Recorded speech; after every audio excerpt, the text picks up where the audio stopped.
Dear Madam President, dear ladies and gentlemen, thank you for the opportunity to hear me today. After Putin tried to kill Alexei for the first time, we lived in southern Germany for several months.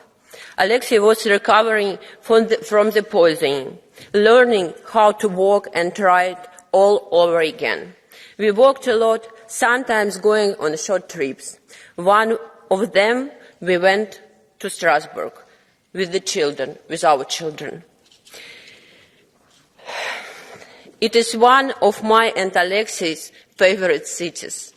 We have been there several times together, and then 3 years ago, we decided to show it to them. Now my husband is dead. I'm back to Strasbourg, but I'm no longer walking around with my family. I stay here and address you and in your person the whole Europe.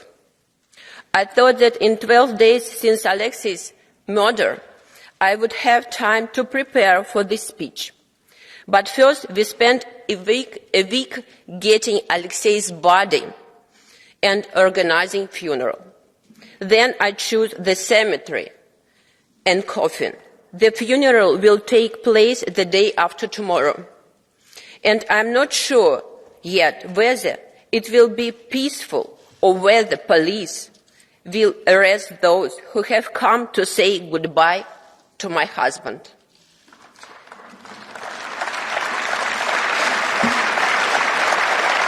Thank you.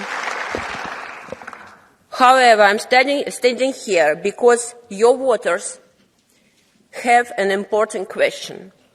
They are asking you about it, and then you're asking me. The question is, how can I help you in your fight?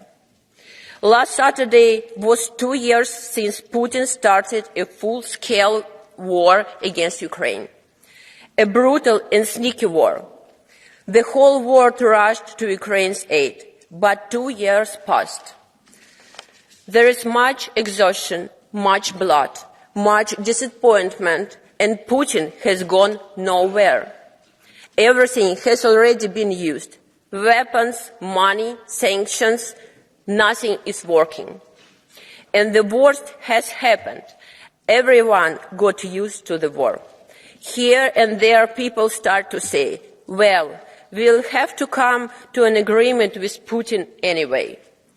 And then Putin killed my husband, Alexei Navalny. On his orders, Alexei was tortured for 3 years. He was starved in a tiny stone cell, cut off from the outside world, and denied visits, phone calls, and then even letters. And then they killed him. Even after that, they abused his body and abused his mother. On the one hand, the public murder has once again showed everyone that Putin is capable of anything and that you cannot negotiate with him. But on the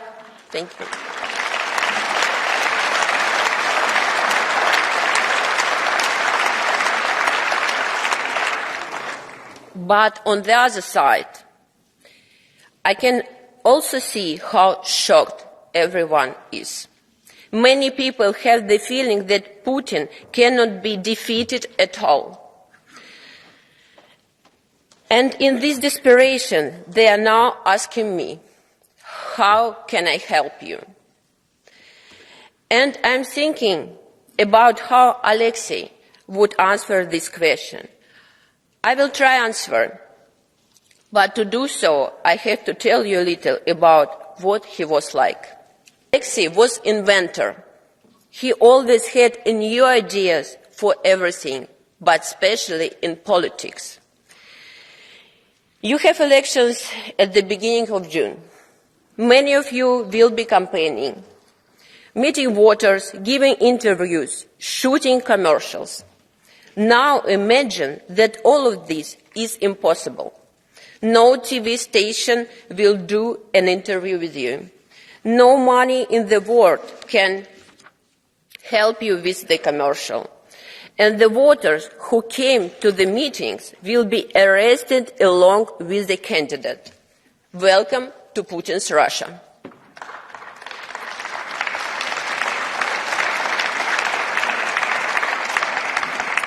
And yet, Alexei Navalny has managed to become the most famous politician there.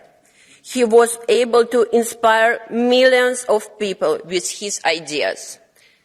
How did he do that?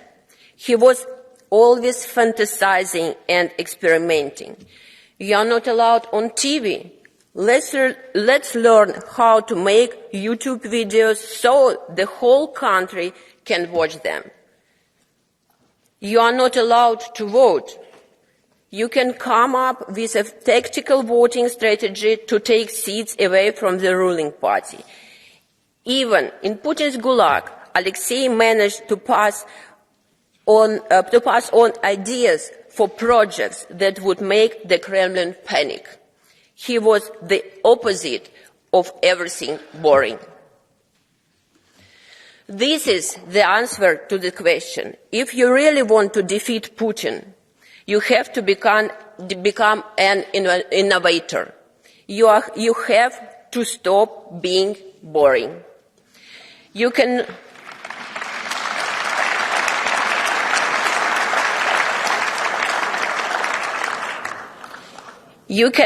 hurt Putin with another resolution or another set of sanctions. That is no different from the previous ones. You cannot defeat him by thinking he is a man of principle who has morals and rules. He is not like that, and Alexei realized that a long time ago. You are not dealing with a politician, but with a bloody monster. Putin is the leader of an organized criminal gang. Putin is the leader of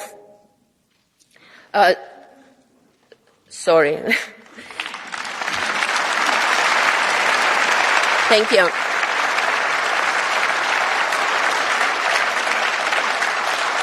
And it's good to repeat it again. Putin is the leader of organized criminal gang. This includes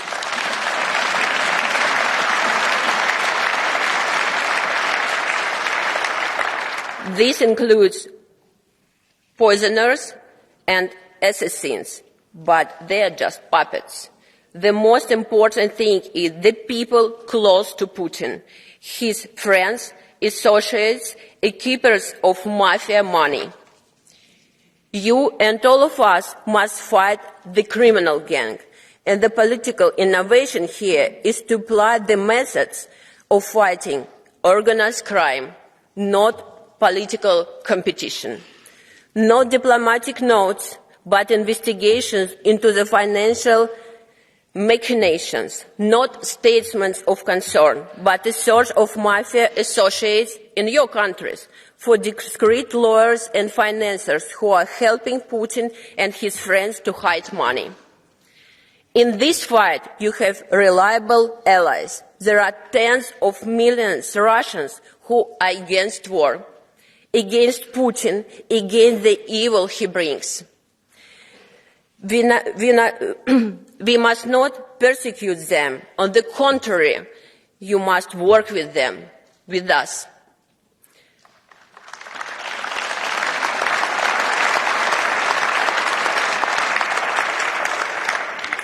Putin must answer for what he has done with my country.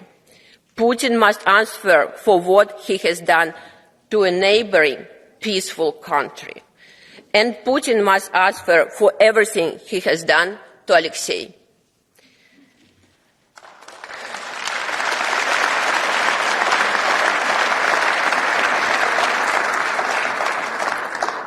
My husband will never see what the beautiful Russia of the future will look like. But we must see it. And I will do...